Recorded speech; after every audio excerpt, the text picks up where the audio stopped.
बिर्याणीला मी दम लावायला ठेवली आहे. खाली ॲल्युमिनियमचा तवा ठेवला आहे दम लावायला. आणि आता मी हा लेमन कलर घेतला आणि रेड कलर, ग्रीन कलर संपला.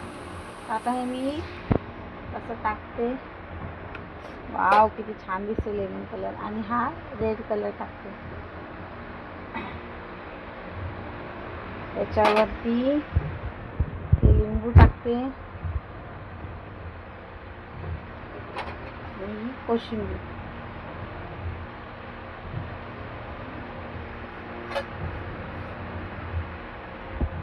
आणि मी झाकण ठेवून 25 मिनिटं दम लावायला ठेवणार आहे. आणि प्रॉन्स आपले जास्त शिजवलं पण नाही. झाल्यावर सांगेन मी कशी झाली.